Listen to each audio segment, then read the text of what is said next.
Hi, everyone, and welcome to this week's episode of Motivational Moments.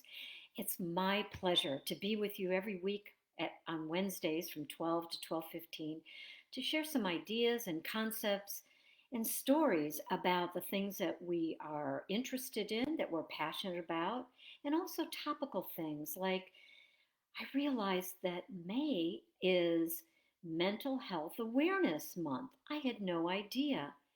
And then I started thinking about the whole story about Naomi Judd, and I just felt so bad about her and her family and her beautiful daughters and her life was cut so short at 76 years old.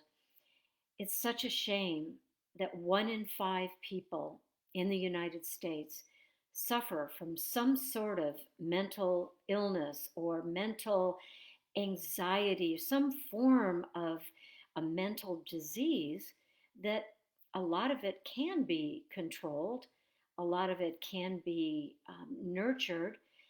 But the most important thing that I think we're all realizing is that A, we have to take better care of ourselves.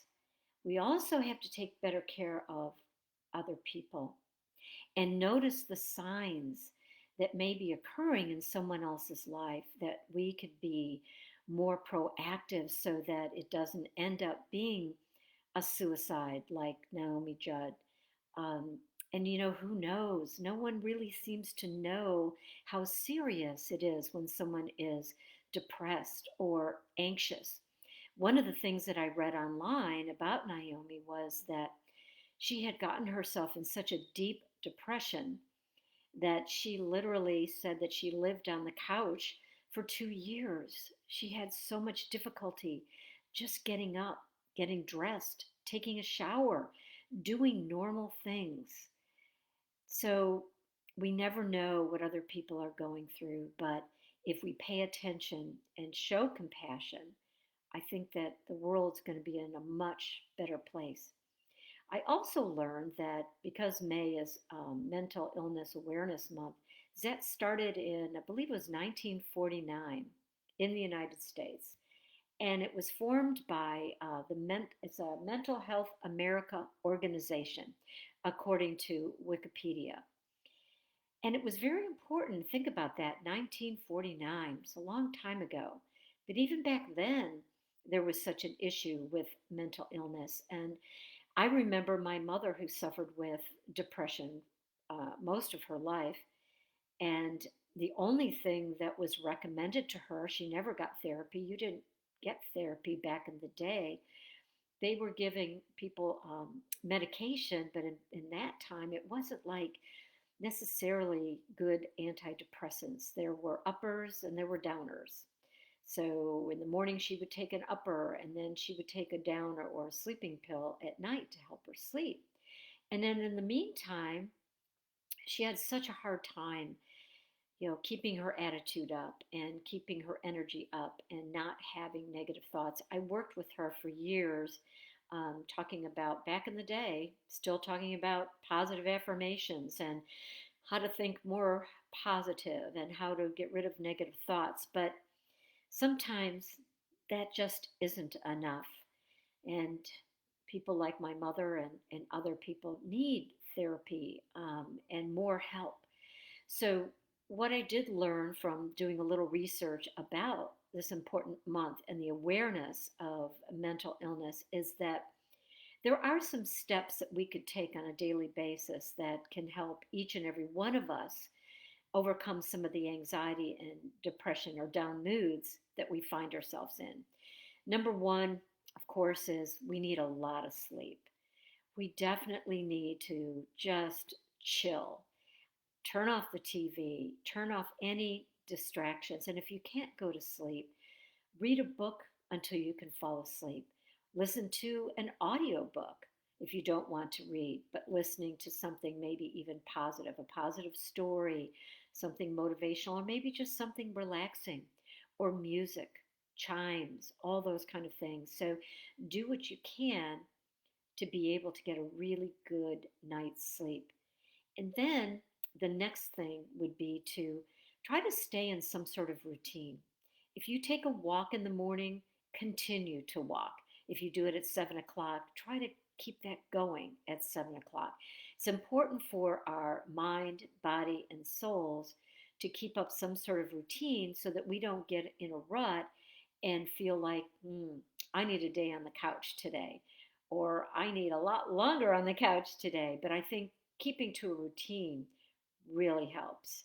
Also, I think that gratitude has a lot to do with our mood. A friend of mine, Christine Ochu, talks about an exercise that she does to feel better about herself and about her life is to write down 25 things that you're grateful for. 25 sounds like a lot, but I can tell you if you start writing that list, you're going to have 25 things to be grateful for.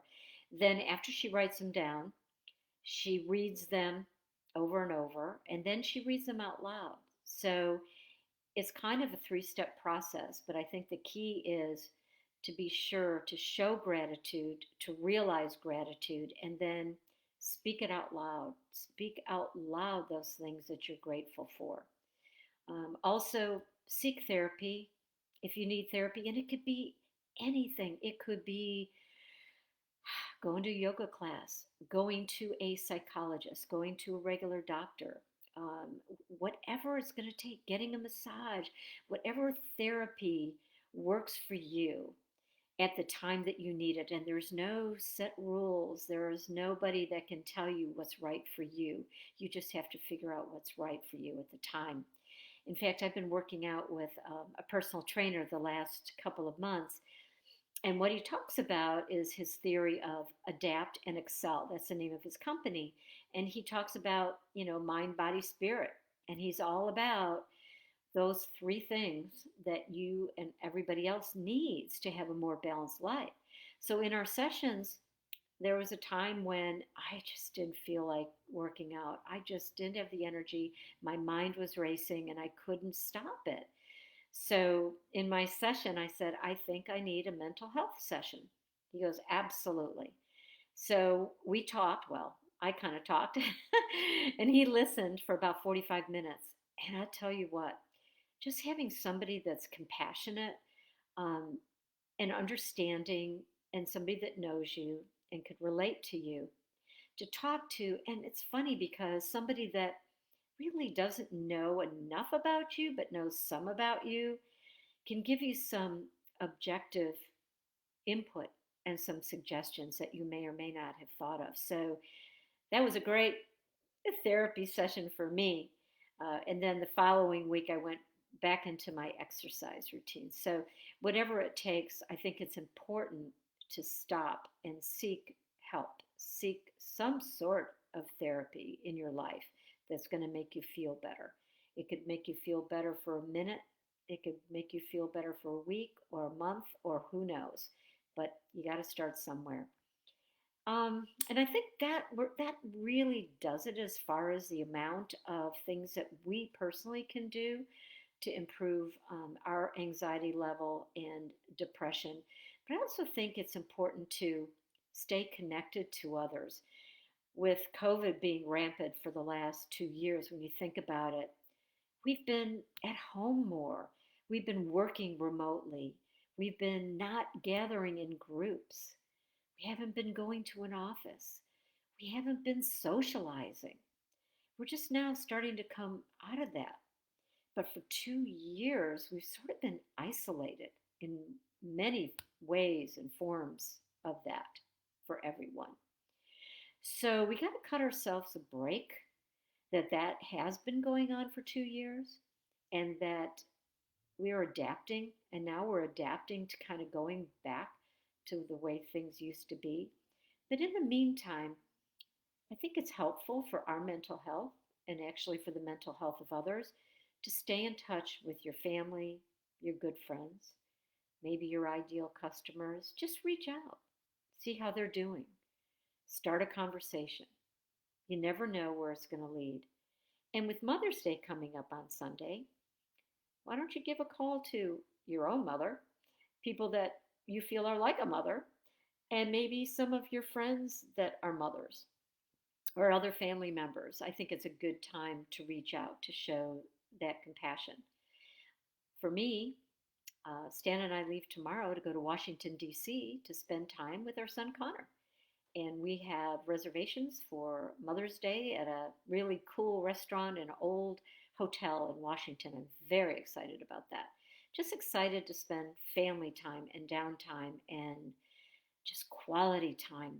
It's really, really important. So, anyway, wrapping up the month of May, think about what you can do for yourself and for others to help mitigate some of maybe anxious feelings and maybe some depressed thoughts that you may have. And just make it a wonderful month. We'll talk about it again next week and maybe share some other personal stories. If you have any you want to share, please feel free to make a comment. Love to hear from you. And if you have any other tips and techniques, please feel free to share. We all learn from each other. Have a fabulous day, and thank you. I appreciate each and every one of you. Thank you. Bye.